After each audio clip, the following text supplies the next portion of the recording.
I helped Louise under the table. Kai picked up bubblegum, who took the situation in good humor.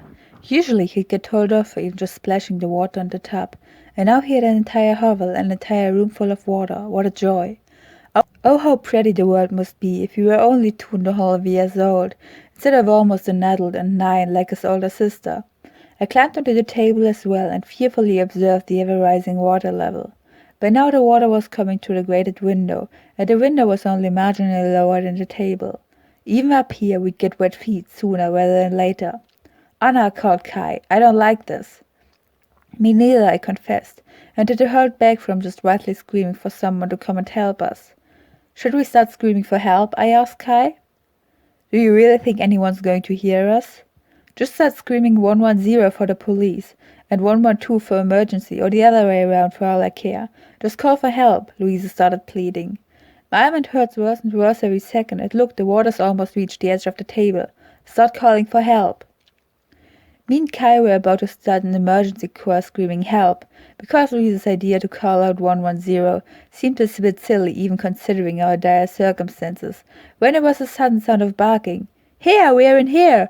I called out without thinking and started pounding against the roof above me.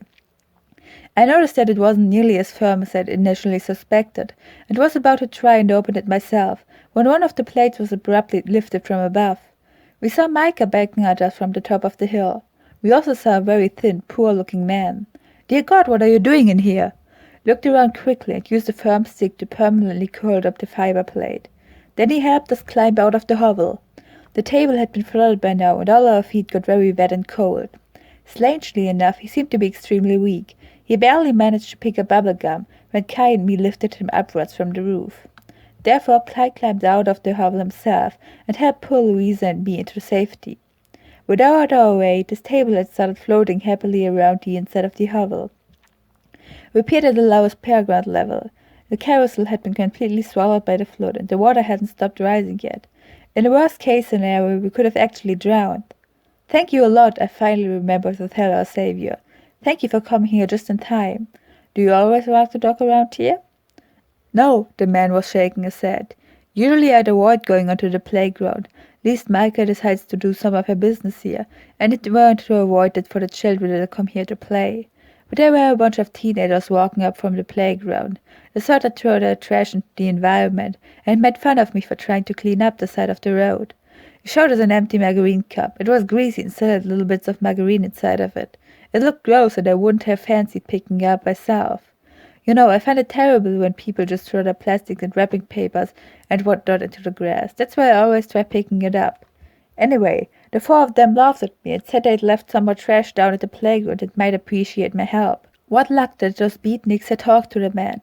Maybe I was even a little relieved that we hadn't stood face to face with just fully evil people. In similar fashion to my dad, I cherished the belief that no one was completely evil, and those 4 teenagers had at least not been evil enough to not give a hint to someone more willing to save us than them. And well, said the man, it seemed a little suspicious, and I'd already had a notion that maybe someone, probably a child, had gotten hurt. I'd only started going into the direction when Micah had almost tore out of her leash trying to get onto the playground. I barely managed to hold on to her. Thank you too, then, Micah, I said, and bent down to watch the large dog, who gave a friendly lick to my cheek. Then our savior noticed the t-shirt bandages on Louisa's arm. You look really pale there, girl. I could take you to my home if you're comfortable. Look, I live the lone house up the street. He pointed at a bandage covering his own upper arm.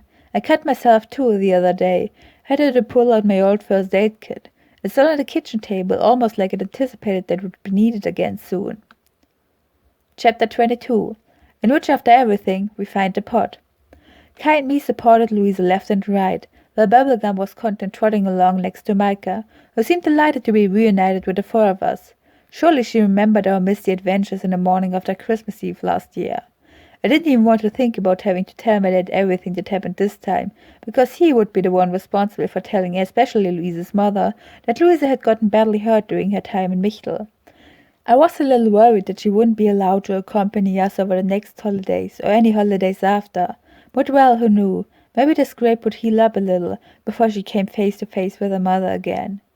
Did you not see the warning sign? The man pointed at a sign the teenagers had shown to us after they trapped us in the hovel. No, we haven't, I said.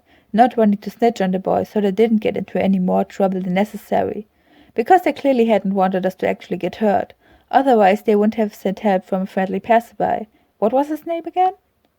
Who are you, by the way? I asked, because I vaguely remembered my dad and Janine telling us about a guy taking Micah on walks whenever the Seeglers were out of town. Oh, I'm Mr. Full. Of course, I thought, and Louise and I looked at each other, finally realizing what a name tag had actually said. In the end, none of us had been able to correctly decipher the letters. She seemed to be doing better already, away from a potentially life-threatening situation, and with an actual bandage and an actual house on the horizon. She could almost walk on her own again when we reached Mr. Full's house. We already noticed you picking up the trash. The trees around your house look much cleaner than the rest of it. The man nodded while unlocking the front door of his house. Yes, I find it terrible. It gets worse during spring, with all that ugly packaging all over the place. I don't get it. You know Genesis? Dad said that humankind was supposed to build and take care of the garden. Not a word about littering and pollution. It's so simple, not throwing away your trash and instead taking it along to the nearest trash can. People keep calling me crazy or worse for picking up the trash they threw away. Some of them even start littering more, just to spite me. I don't get it.